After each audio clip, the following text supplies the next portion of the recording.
Each one surviving at another's expense, each one filling a niche that another can't occupy.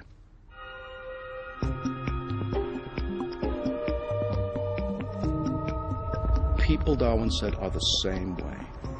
They are expansive organisms. In other words, Englishmen are just like other organisms. They are successful because they are good at expanding. Those who understood colonialism and human competition in terms of Darwin's theories became known as the social Darwinists. Men like the radical biologist Thomas Henry Huxley and the famous economist Herbert Spencer. And social Darwinism foresaw very different fates for the various races of mankind. Evolution was in operation. It was advancing the most recently evolved, the most successfully evolved, that is, the Northern Europeans, the British. But evolution also suggested that there had to be losers in this great cosmic process. And the losers were those peoples who could not compete. And once put into competition with superior races, were doomed to disappear. And this was likely to happen to all the native peoples in North America, in the Pacific, and in Africa. Across the world, the crimes of imperialism now came to be taken as proof that the social Darwinists were right.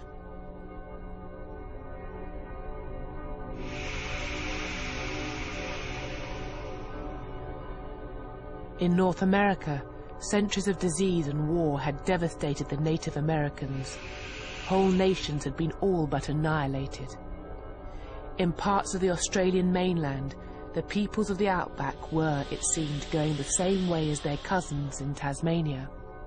And across Africa, the scramble for empire had brought the might of Europe to bear against innumerable peoples, killing literally millions.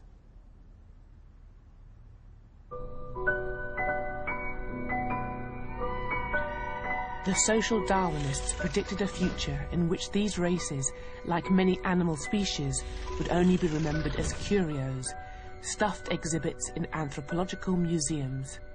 The white man's burden and the Christian dream of benign imperialism were rendered obsolete. Old missionaries who still talked about the equality of humanity and talked about everyone descended from Adam and Eve and talked about that the truth, the only truth, came from the Bible, were seen as being extraordinarily old-fashioned, who simply had failed to come to terms with the great scientific thinking of the age. And these racial theories were not only applied in new colonies, but also in the oldest parts of the empire. In the traditional story of imperialism, British India has usually been represented as an example of benign imperial rule. The British Raj, we are told, was run by men who were competent, professional and wise, men who brought order and prosperity to a chaotic land. But there is an aspect of Indian history that has been written out of this account of the imperial past.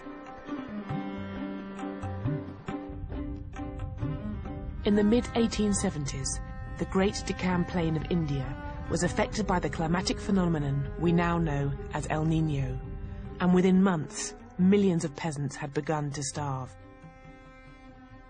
The monsoons had failed, people had eaten their food reserves. India stood on the precipice of a great human tragedy. At this point, the Viceroy of India, Lord Lytton, was totally absorbed in what was probably the largest party in world history, celebrating the coronation of Queen Victoria as Empress of India. This is one of the great catering feats in history, since it meant wining and dining more than 60,000 satraps and princes and retainers and friends of the British Empire in India over the course of a long week.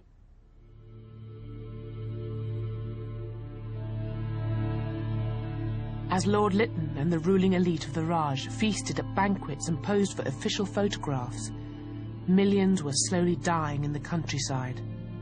and the Viceroy justified his inaction with arguments gleaned from the social Darwinists.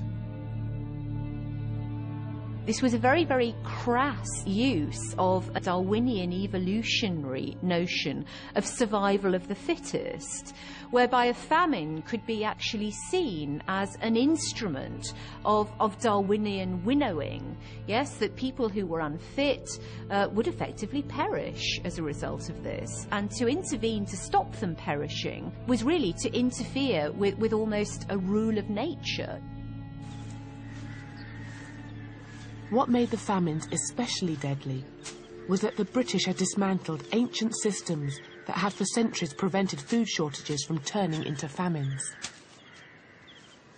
If you'd had a poor monsoon and there was a food shortage, many people still had enough. They may have had less, but they would have had enough because they grew their own food, or they would have had access to it from other groups in the community who would share it with them during a time of crisis.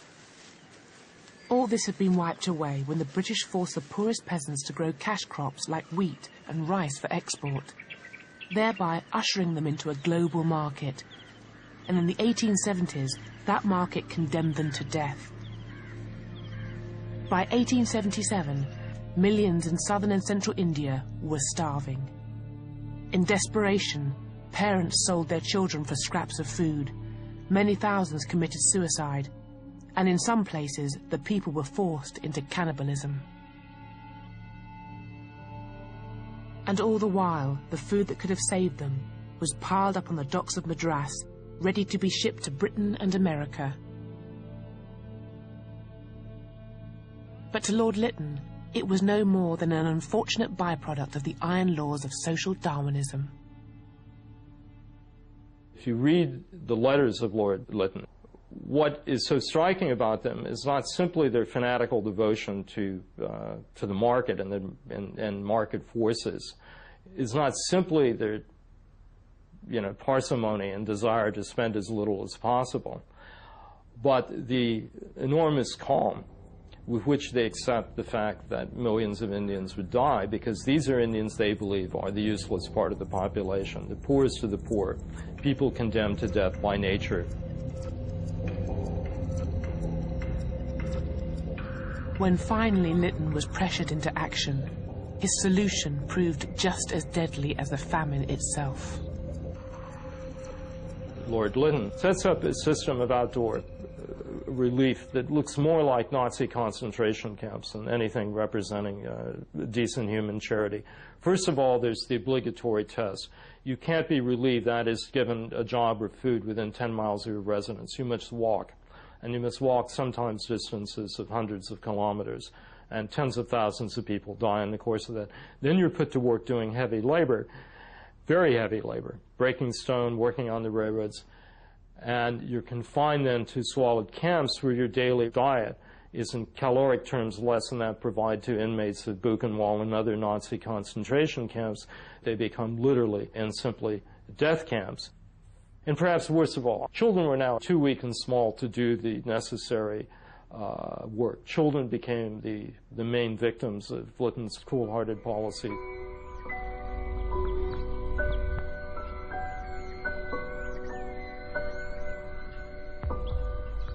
Eight million Indians died in the famines of the 1870s. But they were not the only famines of the British Raj, and they were not the last. Famines returned in the 1880s and the 1890s, and in all, almost 30 million Indians starved to death under British rule.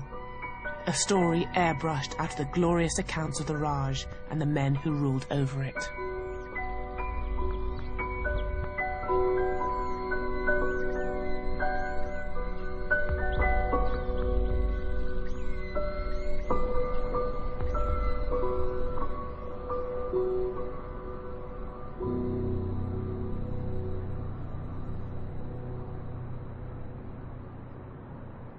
Social Darwinism had justified genocidal policies in the colonies, and in the same years it also fueled new fears amongst the British elite, fears of other dangerous races living in their midst, the working classes of their own cities.